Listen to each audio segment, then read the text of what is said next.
geesta kale gudoomiyaha garabka toosinta iyo cadaaladda ee xisbiga wadani Axmed Muumin Seed socdaal shaqo ku joogay gobolada galbeedka Soomaaliland oo si weyn lagu soo dhaweeyay maalintii daraad magaalada Boorama iyo deegaanada hoos yimaadaan oo qorsheysnaayay in socdaal lagu maro qaar ka mid ah dalka ayaa u hakiyay abaaraha ba'an ee ka jira dalka garabkaasi xumaanto biyo iyo raashin gaarsiiyay dadka abaaruhu saameeyay ka yimid gobolada bariga ee u soo guuray gobolada galbeedka hadalada gudoonsiinta deeqdan waxa ka dareen celiyay dadkii la gudoonsiiyay deeqdaasi cabdo halka ka timaadeen waxaan ka nimid halka sabab waxaan ka helaa halkan fiig bartaan ka iyo baraaga inta dadku ku cabnaatay xoolin ku iskira walaasay inuu shay jilicsi diga oo waxa laga iibsanayay wax ka macnaa jirin kuwa Soomaaliya waxaan ka xasan karnaa xoolo inta wax weeyaan riixayna boosho kiilo أود باني الحين عاوز يبي مركب عبان لك يكمل خلك إسلام ورابع لك يكمل وعليس بيه حول باني إسرائيل. sidoo kale gudoomiyaha garabka toosinta iyo cadaaladda Axmed Muumin Seed ayaa bulshada Soomaaliland ugu baaqay in la barbar istaago isla markaana beeraha hoyga cuntada iyo biyaha loola tacaalo si dadkaasi loo sabata bixiyo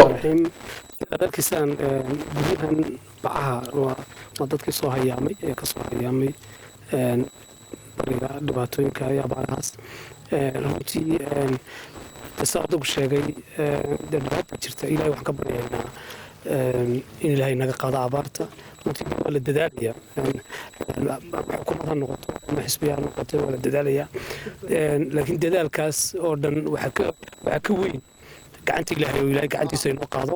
ilaahay dee roob madal khayr qaba ilaahay na siiyo saacadada iyo dunya u badbaadaan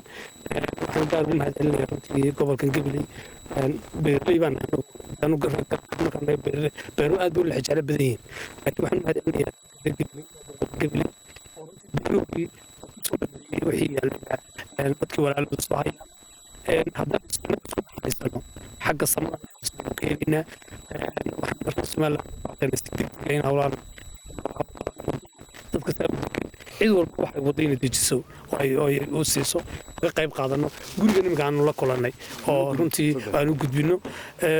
cid walbana wixii ay hayso inay la xishoon waayo isku filnaansho gaarayna haddii dadka hadaynu gacanta isqabsano oo qof kasta wuxuu hayo walaalkii ku taageero ilaahayna inoo naxariisanaya ilaahayna waxaan ka rajaynayaa ilaahayna abaarta inaga soo furto anaga hadda